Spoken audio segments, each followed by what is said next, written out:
मनीष कश्यप जी को चैलेंज है कि मोदी जी ने जो सच में काम किया है उस काम पर वोट मांग कर दिखाए। पहली बात, आ जाइए, मैं आज आपको दिखाता हूं, इनकी ऐसी धुलाई करने वाला हूं इस वीडियो में कि दोबारा ये काम नहीं गिनवाएंगे। मनीष जी का कहना हुआ ये सारे काम है उनके जिस पर मोदी जी वोट मांगते हैं। पहला, किसान सम्मान निधि पर उज्ज्वला योजना।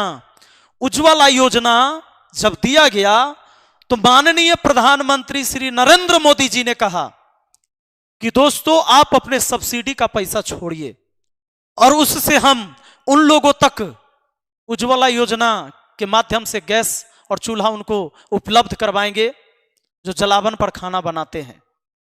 उपलब्ध कराया गया, बात सही है, लेकिन गैस सिलेंडर का दाम जब 400 से 1200 कर दिया गया तो वह गरीब आदमी दोबारा गैस नहीं भरवा सका। और आप जानते हैं इस लॉकडाउन को लगने से क्या हुआ? फैक्ट्रियों में ताला लगा। कहते हैं ना कि सरकारी नौकरी एगो जीवन जीने के लिए नहीं है, सही बात है, सरकारी नौकरी एगो बड़ा चीज नहीं है जिससे जीवन जिया जा सकता है। लेकिन इस समय देखिए कैसे कंपनियों ने बहुत सारे काम गिनवाए हैं, उन तमाम काम का जवाब मैं इस वीडियो में दूंगा और मैं फिर बताऊंगा कि सच में मोदी जी ने ओरिजिनल काम किया है, उस काम पर वोट मांगते हैं कि नहीं। और मैं कहता हूं कि उस काम पर वोट नहीं मांगते हैं और काम मैं गिनवाऊंगा। वोट मांगते हैं मोदी जी। 2014 में 14 मिनट बिजली नहीं था, 2024 में 24 घंटा बिजली रहता है। ये मनीष जी का कहना है। सबसे लंबा हाईवे बनाने का रिकॉर्ड है, सबसे लंबा रेलवे पुल बनाने का रिकॉर्ड है। उज्ज्वला योजना पर वोट मांगते हैं, बहुत बढ़िया। ये तमाम सवाल और ये काम बताए गए हैं, इस सवाल का जवाब मैं देता हूं। सबसे पहला है कि किसान सम्मान निधि पर वोट मांगते हैं। किसान सम्मान निधि आपको भी पता होगा, 6000 रुपए किसानों को दिया जाता है।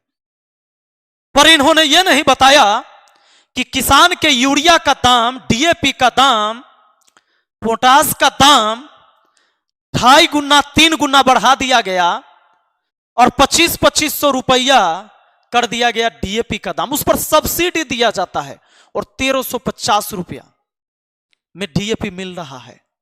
तो दोस्तों ये जो बीच का 1100 रुपया जो सब्सिडी है, ये पैसा किसके खाते में जाता है? जब आप एक गैस सिलेंडर लेते हैं तो सब्सिडी का पैसा आपके खाता में जाता है, तो फिर ये खाद वाला पैसा कभी आपके खाते में आया या नहीं, चेक कर लीजिएगा। आइए, 2014 में 14 मिनट बिजली नहीं था और 2024 में 24 घंटा बिजली रहता है। यह बात हद तक सही है। हालांकि 2014 में 14 मिनट बिजली नहीं रहता था, यह बात आप लोग भी जानते होंगे कि ये बोलने के दरमियान इतना खतरनाक बात बोल गए कि 14 मिनट बिजली नहीं रहता था। लेकिन यह बात सही है कि 2024 में 24 घंटा बिजली ना तो 23 घंटा जरूर रहता है। बिजली बहुत जरूरी का चीज था और है भी, क्योंकि इसी से पूरा संसार टिका हुआ है। तो 2014 से 2024 10 साल में एगो खाली बिजली ठीक करने में अगर भाजपा को लग गया तो सिर्फ एक आधार पर वोट किया जाए। और दूसरी बात कि 2014 में 2024 में हमारे और आपके शकल में भी बदलाव आया होगा। मनीष जी देखिए, आप खुद अपना शकल एक बार देखिए, कितना शकल बदल गया होगा आपका। तो इस 10 साल में सिर्फ अगर बिजली में थोड़ा बदलाव आ गया, अच्छा बदलाव आ गया मान लेते हैं, तो क्या सिर्फ एक आधार पर वोट किया जाए? आइए, सबसे लंबा हाईवे बनाने का रिकॉर्ड, सबसे लंबा हाईवे बनाने का रिकॉर्ड। ये देश दुनिया का सबसे बड़ा जनसंख्या वाला देश है। यह देश पूरे वर्ल्ड में 7 नंबर पर आता है पूरे क्षेत्रफल में। तो क्या इस देश में लंबा हाईवे नहीं बनेगा? जब हमारा एरिया बहुत बड़का गो है तो हाईवे कहला ना बड़ा बनेगा। ये नेपाल बना सकता है इतना बड़ा हाईवे, बांग्लादेश बना लेगा, पाकिस्तान बना लेगा। तो हमारा क्षेत्रफल ही इतना बड़ा है तो हाईवे कहला नहीं लंबा बनेगा जी। और सबसे लंबा रेलवे पुल बनाने का रिकॉर्ड, रेलवे पुल बन गया सबसे लंबा। अरे दुनिया के सबसे बड़ा नौकरी देने वाला रेलवे एक विभाग था, पूरे दुनिया का सबसे बड़ा, सबसे ज्यादा संख्या में नौकरी देने वाला रेलवे विभाग था। और तब भी रेलवे चलता था मुनाफा में, पैसेंजर से कमाई कम होता था, मालगाड़ी से कमाई होता था। उसको तो इस सरकार ने बंद कर दिया कि प्रतियोगी परीक्षा देकर एक गरीब किसान, मजदूर, पिछड़ा का बाल बच्चा कंपटीशन देके जाता था जी, दे दिया ठेकेदार को, बेच दिया ठेकेदार के हाथे, प्राइवेटाइजेशन कर दिया। अब इनको मौका नहीं मिल रहा जाने के लिए। तो जो दुनिया का सबसे बड़ा नियोक्ता वाला विभाग को खत्म करते चला गया यह सरकार, तो खाली एगो रेलवे पुल बना लिया। यह बात हो गया सबसे सराहनीय। उज्ज्वला योजना पर वोट मांगते हैं, बहुत बढ़िया, हम पर वोट मांगते हैं, यह कहना है मनीष कश्यप जी का। और इन्होंने दोस्तों मोदी जी का बंद किया गया। कोरोना काल में भारत में 1.89 करोड़ वेतनभोगी लोगों की गई नौकरियां, CMIE का रिपोर्ट है। Centre for monitoring Indian economy, CMIE ने कहा कि इस साल सिर्फ जुलाई में करीब 50 लाख वेतनभोगी लोगों ने अपनी नौकरियां गंवाई है, जबकि अप्रैल से अभी तक 1,89,00,000 लोगों की नौकरियां चली गई। यही हाल नोटबंदी में हुआ और यही हाल कोरोना के समय लॉकडाउन में हुआ। सरकार ने सीधे फैसला सुना दिया कि घर में रहने वाला घर में रहो, लेकिन उसने ये ना सोचा कि घर में रहेगा तो भी भूखे मर जाएगा, इसलिए मजबूरी में वो बाहर निकलेगा, और बाहर जब निकलेगा तो पुलिस उसको डंडे से मारेगा। हद हो गई। सिर्फ इतना बात कहा जाता कि भैया ये छुआछूत की बीमारी है, लोगों को डिस्टेंस में रहना चाहिए, आप डिस्टेंस बना लीजिए, ये बहुत भयानक बीमारी है। लोग डिस्टेंस बना लेते। और आपको अगर घर जाना है तो ट्रेन की हम सुविधा देंगे, आप ट्रेन में बैठ के जाइएगा और डिस्टेंस बना के जाइएगा। एकाएक भगदड़ नहीं होता। ये जो भगदड़ हुआ और लोग जो इतने मारे गए हाथाहाथ, हतोत्साहित हुए लोग, ये नहीं होते दोस्तों। लेकिन फिर भी वोट मांगा जाता है किस बात पर? देखिए, मंगलसूत्र के नाम पर, कि मंगलसूत्र गर्दन से निकाल लेगा विपक्षी पार्टी आ गया था। भैंस के नाम पर वोट मांगा जा रहा है। अब तो बात टोटी तक आ गया है कि आएंगे तो नल के टोटी भी खोल लेंगे, ये पानी पीने तक नहीं देंगे। इस पर वोट मांगा जा रहा है। मैंने जो काम बताया है, आदरणीय प्रधानमंत्री जी, आप अपने इस काम के ऊपर कभी स्टेज से बोलकर और वोट मांग कर दिखाइए। और मनीष जी, मैं आपको चैलेंज करता हूं कि मैंने जो काम बताया, इस काम पर एक बार कहिए कि ये सारा डिसीजन सही था इस सरकार का, मैं मान लूंगा आपको। मिलते हैं फिर अगली वीडियो में। Thank you. जय हिंद, जय भारत का। और वो रखा गया है ताखा पर। ताखा बुझते हैं? कोठी अपना घर में होता था पहले, मिट्टी वाला, जिसमें अनाज भराता था और ऊपर लोग सामान रखता था, वहां रखा गया। गरीब आदमी वो गैस सिलेंडर नहीं भरा सकता था। फ्लॉप है योजना। और जो उन्होंने काम किया है, जिस काम के लिए इन्होंने जबरदस्त वादे किए थे, इस पर वोट मांगना चाहिए। जैसे ही 2014 में कहे थे कि मां गंगे ने मुझे बुलाया है, वाराणसी आ गए, मां गंगे ने बुलाया है, और अब तो कहते हैं मैं गंगा पुत्र हूं। तो फिर ये मां चीख चीख कर आपको पुकार रही है, माननीय मोदी जी, गंगा की पानी काला हो गई है, यमुना की पानी भी काली हो गई है।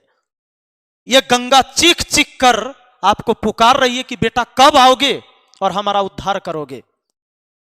तीसरा बार, 2 बार तो अब बन चुके प्रधानमंत्री, ये तीसरा बार है। मां गंगे का एक बार क्यों नहीं सुनते हैं? सिर्फ मां गंगे ही आपको बुलाती है, सिर्फ बुलाने के लिए सुनते हैं।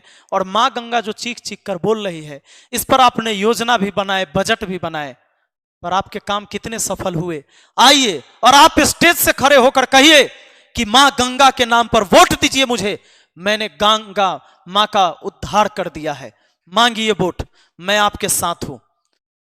आतंकवाद और भ्रष्टाचार को समाप्त करने के लिए नोटबंदी, 98% वोट बदले गए। आतंकवाद और भ्रष्टाचार को समाप्त करने के लिए हमारे माननीय प्रधानमंत्री नरेंद्र मोदी जी ने कहा, रात के 8 बजे आए और सीधे कह दिए कि आज से, कल से यह प्रचलन में नोट नहीं रहेगा। कौन नोट?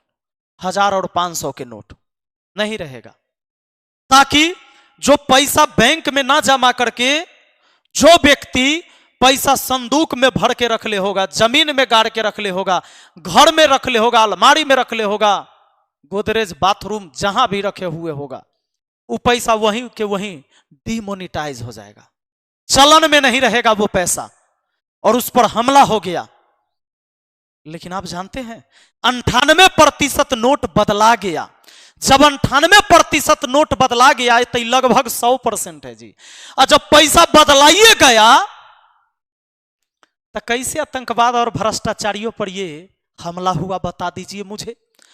हमारे पास अगर 5 करोड़ था, 5 करोड़ गए, 5 करोड़ के 5 करोड़ मेरा बदलाइए गया, तो फिर कैसे भ्रष्टाचारियों के ऊपर हमला हुआ, मुझे बताइए। 98% नोट बदले गए, जबकि इसके चक्कर में 61,000 करोड़ रुपए का नुकसान हुआ इस देश को। और दोस्तों जानते हैं हमला किस पर हुआ? 35 लोग मारे गए इस नोटबंदी में लाइन में लगकर खड़ा होने के वजह से, और भगदड़ होकर कुछ लाने के वजह से। और हमला किस पर हुआ जानते हैं? भ्रष्टाचारियों पर नहीं, हमला हुआ आम जनता पर। 4 महीने में 15 लाख नौकरियां गई। Centre for monitoring Indian economy CMIE ने अपनी रिपोर्ट में कहा कि केंद्र सरकार के इस फैसले के बाद, नोटबंदी के बाद अगले 4 महीने में 15 लाख लोगों की नौकरी चली गई।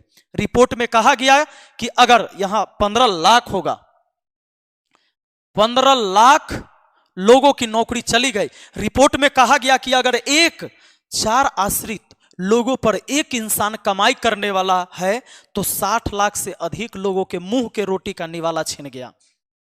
अगर घर में एक आदमी कमाने वाला है और 4 आदमी का भरण पोषण हो रहा है, उस पर एक का नौकरी गया तो 4 लोग उससे प्रभावित हुए। इस तरह से कहिए कि 15 चौके 60 लाख लोगों के रोजी रोटी पर ताला लगा दिया गया। इन पर असर पड़ा। तो सरकार कहे कि मेरा यह फैसला सही था, और मैंने जो नोटबंदी किया था, काहे न मोदी जी स्टेज पर खड़ा होकर बोलते हैं कि नोटबंदी मेरा सही फैसला था, और यह इतना बड़ा सही फैसला था कि देश का ग्रोथ बढ़ गया, और इस आधार पर मुझे वोट कीजिए। है ताकत मनीष बाबू? मोदी जी को यह बात कहने का ताकत है? आइए, लॉकडाउन याद है ना? लॉकडाउन कि भूल गए हैं? लॉकडाउन लगाया गया। एक ऐसा फैसला था जो सीधे कह दिया गया कि आज से लॉकडाउन, जो जहां है वहीं पड़े रहे। घर में है तो घरे में रहे, बाहर है तो बहरे रहे, कोई रास्ते पर ना निकले बाबू। जो बाहर में कमाने गया है वहीं रहे, जो गांव में है वहीं रहे, क्योंकि निकलना है ये नहीं है। इस सरकार ने एक बार ये फैसला लेते टाइम ये नहीं सोचा कि जो लोग डेली कमाता है और डेली खाता है, वो 10 दिन के लिए राशन नहीं रखा है घर में, 2 दिन के लिए भी उसके बाल बच्चे भूखे प्यासे मर जाएंगे 2 दिन में। वो डेली कमाता है तब डेली खाता है, चाहे वो रिक्शा चलाने वाला, ठेला चलाने वाला, सब्जी बेचने वाला, जूता सीने वाला या मजदूरी करने वाला व्यक्ति, जो डेली काम करता है तब डेली उसके परिवार चलते हैं। सरकार ने सीधे कहा कल से घर से निकलना बंद। और क्या लॉकडाउन हुआ? लोग रुके? इस फैसला को लोगों ने माना? नहीं मान पाया, और यह सफल हुआ। लोग निकल लिए, बीमारी से तो कम लोग रास्ते में दम तोड़ के मर गए, भूखे प्यासे। देख रहे हो ये सीन, याद है क्या? याद है कैसे एक बच्चा इस अटैची पर और एक महिला, बूढ़ी महिला खींचते हुए इस बच्चे को, क्योंकि रोड में चलने के लिए कोई गाड़ी नहीं थी, और ऐसे दिल्ली से सफर बिहार तक के, दिल्ली से यूपी तक के, गुजरात, महाराष्ट्र, हरियाणा, पंजाब, कहां कहां से लोग न चल दिए। कोई खेतों में कहीं मर गया भूख प्यास से, कोई टैंकर के अंदर मर गया, कोई रेलवे लाइन पर कट के मर गया। तो यह सरकार कहे कि लॉकडाउन मेरा सही फैसला था, मैं इस आधार पर वोट मांगता हूं ना, कभी नहीं कहेगा। मनीष बाबू जो काम गिना रहे सरकार के, इस काम को गिना दीजिए। ये बड़े बड़े काम सरकार ने किए हैं, इस काम को आप नहीं गिना सकते। आइए